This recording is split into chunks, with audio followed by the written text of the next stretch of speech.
Hi children, good morning everybody.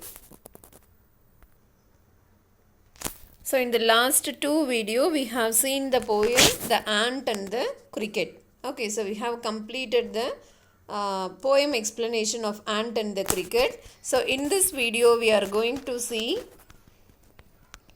the figures of speech in the poem The Ant and the Cricket. Okay, so this figures of speech is also called as poetic device. Okay, so what are all the figures of speech in general?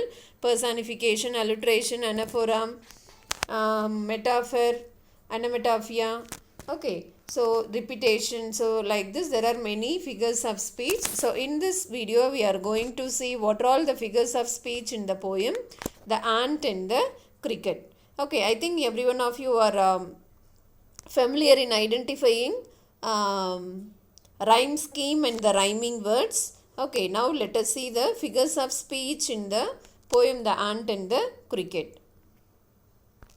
So first of all, let us see the personification. So what are all personifications in this poem The Ant and the Cricket? So I think every one of you can remember what is mean by personification. So what is personification? Telling a non-human character to have the human qualities is called as personification. Okay, ஒரு non-human characterக்கு human character இருக்கிறதா சொல்றது தான் என்னது? It is personification. Okay, a non-human character will be personified as having living characters. That is called as personification. So what are all the personifications employed in the poem Ant and the Cricket is? So in the first stanza we can find the line, a silly young cricket accustomed to sing, and in the third stanza we can find the line, away he set off to a miserly ant. Okay, so a silly young cricket accustomed to sing. So what is cricket? All of us have already learnt that cricket is the name of an insect in this insect. Okay, so we have seen the insect cricket in this poem. So a silly young cricket. So it is a young cricket. It is a young cricket. What is the nature of the cricket? It is very silly. Okay, so silly means behaving in a என்ன சொல்கிறது விளையாட்டுத்தனமா. Okay, so that is called as silly young cricket. So can an insect behave silly? Who can behave silly? யாரால சில்லியாக behave பண்ண முடியும்? Only human beings can behave silly. Okay, an insect cannot behave silly. So here the insect cricket is said to be having the human character of behaving in a silly manner. That's why the insect cricket is personified here. Okay, as if having the human character silliness. நம்ம யாரை திட்டுவோம்? Don't behave chilli அப்படின்னு மற்றவங்கள தான் திட்டுவோம். So ஒரு human being தான் will be scolding. We cannot say we cannot instruct any insect to not to behave silly. Okay, so here in this line the insect cricket is said to have the human character of behaving in a silly manner. That's why the figure of speech in this poem, in this line, is personification. Okay, let us see the next one. Away he set off to a miserly ant. Okay, so what is the meaning of miserly? Is one who doesn't spend a lot of money. கஞ்சத்தனமா spend பண்ணுவாங்க இல்லையா? They are called as miser. Okay, so here which is said to be behaving miserly? The insect. Again an insect ant is said to behave in a miserly manner. Okay, so as in the above sentence, ant is an insect. It cannot behave. It will not have any money to spend. Only we human beings will have the money to spend. So as per our wish we can spend a lot or we can spend less. Okay, so only human being, ஒரு human beingனால தான் எப்படி இருக்க முடியும்? ஒரு மைசராக இருக்க முடியும். An ant will not behave as a miser. Okay, so here the insect ant is said to have the human character of miser. That's why the figure of speech in this line is personification. Okay, so here the cricket is said to have the human character of behaving silly, and here the ant is said to have the human character of behaving in a miserly manner. Okay, so the figure of speech in these two lines are personification. Can you understand? So the next one is anaphora. I think already I have told you what is meant by anaphora. So anyhow, see once again. So what is an anaphora is repetition of words at the beginning of successive phrases or sentences. It is called as anaphora. So repetition of words at the beginning of successive. So this word successive is important here. So what is mean by successive? Continuous. அடுத்தடுத்து வரதுன்னு சொல்லுவோம் இல்லையா, that is called as successive. So repetition of words at the beginning of successive phrases or sentences. So next phrases or sentences is called as anaphora. So what is the example of anaphora in this poem is, we ants never borrow, we ants never lend. So what are all the words repeated here? We ants never and again we ants never is repeated in the successive lines. Okay, in the successive sentences. Okay, so this one is so second sentence is successive of the first one, that is continuous of the first one. Okay, that's why the figure of speech in this line is anaphora. Okay, so repetition of words at the beginning of successive, so it should repeat in the beginning. Okay, sometimes when it is repeating in the middle, they also we call it as anaphora. Okay, so anyhow here it is repeating in the beginning. We ants never borrow, we ants never lend. Okay, so that's why the figure of speech in this line is anaphora. Can you understand?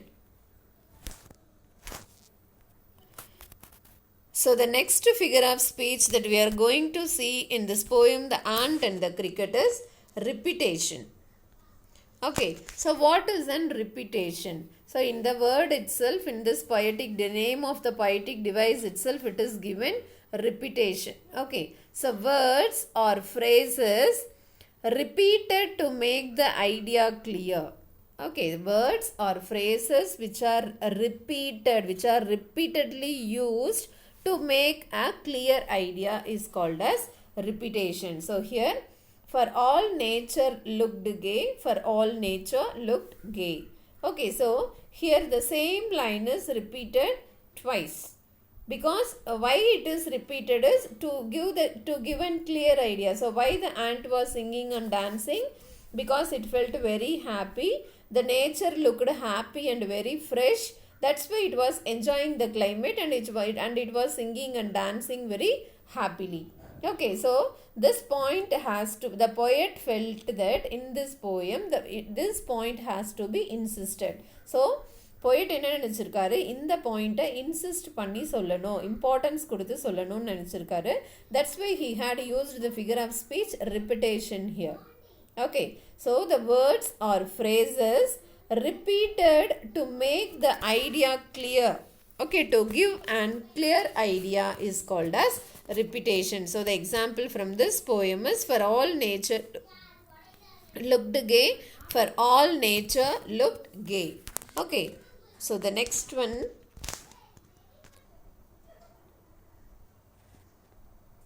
so the next figure of speech that we are going to see in this poem is metaphor.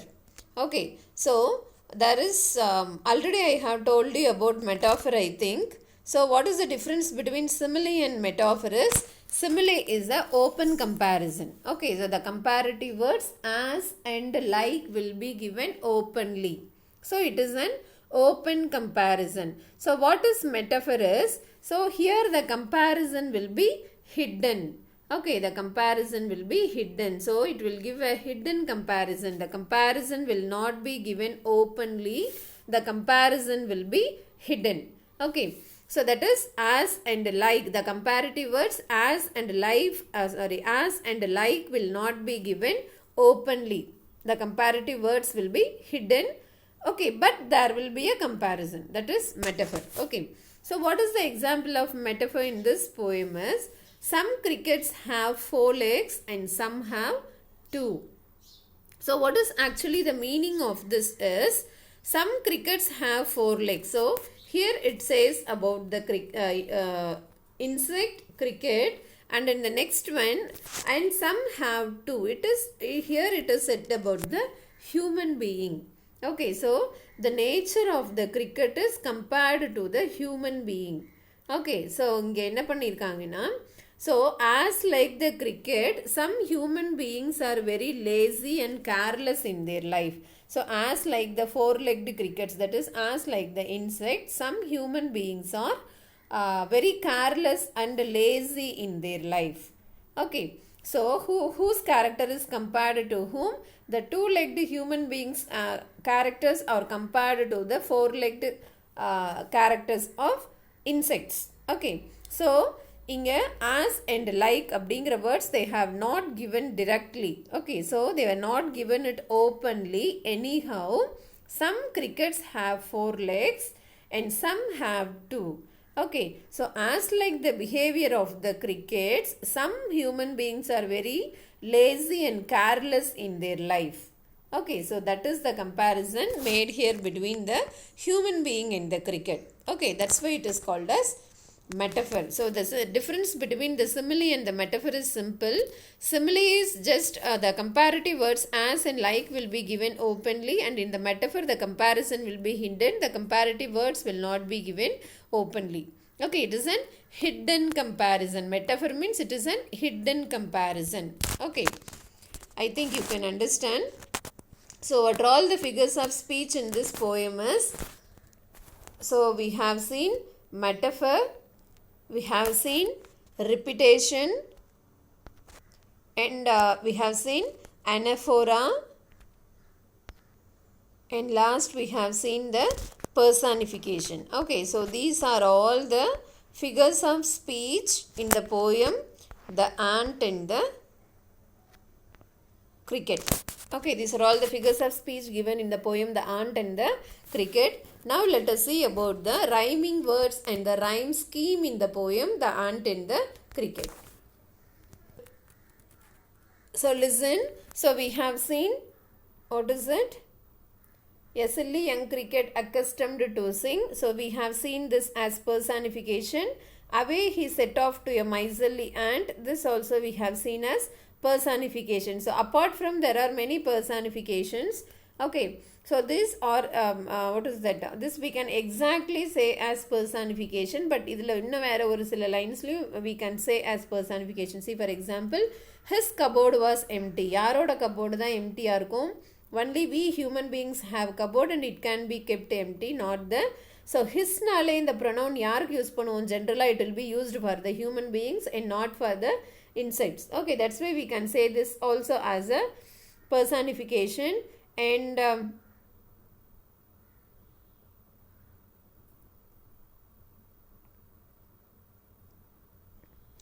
he wished only to borrow, he would repay it tomorrow. So he wished only to borrow. So who will be for borrowing? Only human beings will borrow, only human beings will lend, not the insect. So this also we can say as personification. Okay, now let us see about the rhyming words in this poem.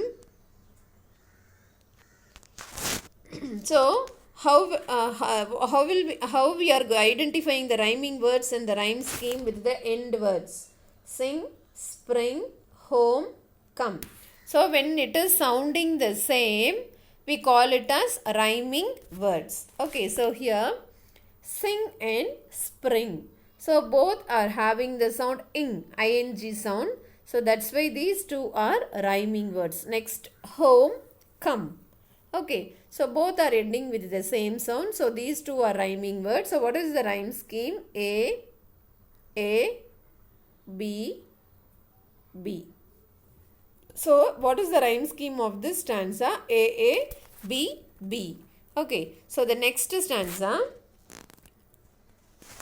Not a crumb to be found, ground, sea, tree. So again, found and ground are rhyming, and sea and tree are rhyming. So again A.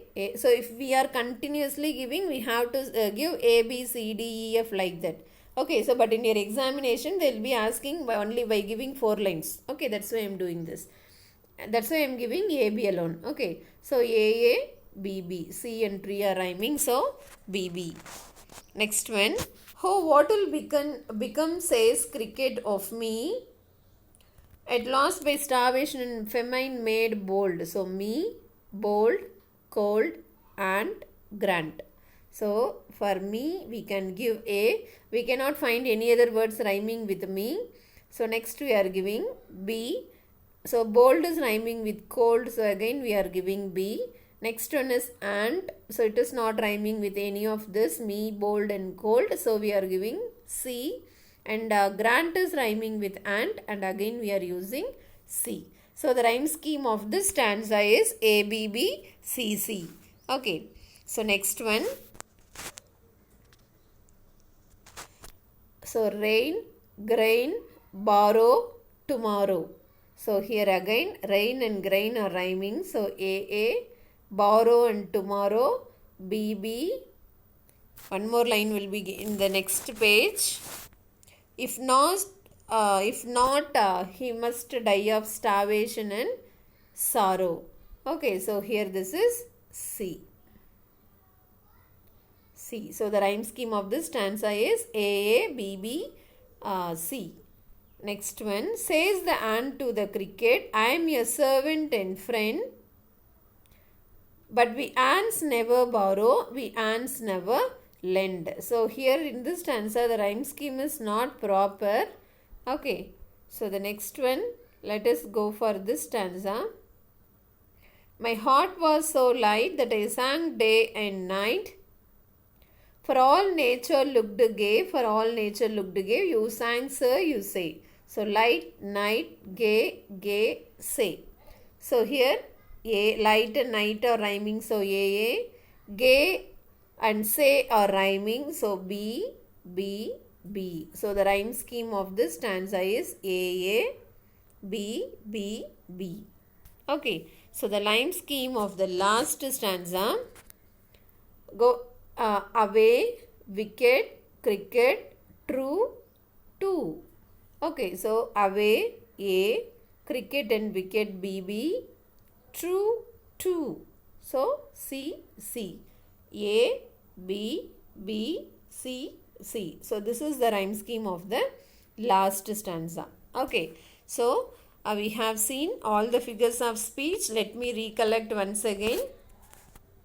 So here, a silly young cricket accustomed to sing. And in the third stanza, away he set off to a miserly ant. So both of these are personification. And here we have seen we ants never borrow and we ants never lend. So this is example for anaphora. And for all nature looked gay, for all nature looked gay. This is repetition.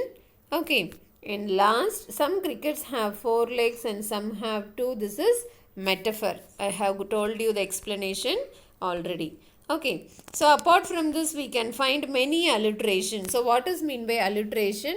A repetition of the initial consonant sound is called as alliteration. Okay. Initial consonant sound repetition is called as alliteration. Miss, consonant sound repetition, alliteration அப்படினா suppose vowel sound repeat ஆச்சுனா what is the figure of speech means? If the vowel sound is repeating, the figure of speech is assonance. Right. So it is easy to identify the alliterations. So silly, sing. So silly and sing are alliterated words. See here, summer and spring you cannot call it as alliterated because it is summer, spring. Both are sounding different. Sunny and summer. So these two we can call as alliterated words. So in the third line, begin to complain when he found that at home. I think there are no alliterated words in this line. Next one, his cupboard was empty and winter was come. Empty. Okay. Cupboard, come. So here we can say cupboard and come as alliterated words. Okay, likewise you can find. So here in this line, not a crumb to be found. So here there is no alliteration. On the snow covered ground, no alliteration. Not a flower he could see, not a leaf on a tree. So in this stanza we cannot see any alliterations. So, oh, what will become says cricket of me. So, like this, you can find all the alliterated words yourself. It is easy to find.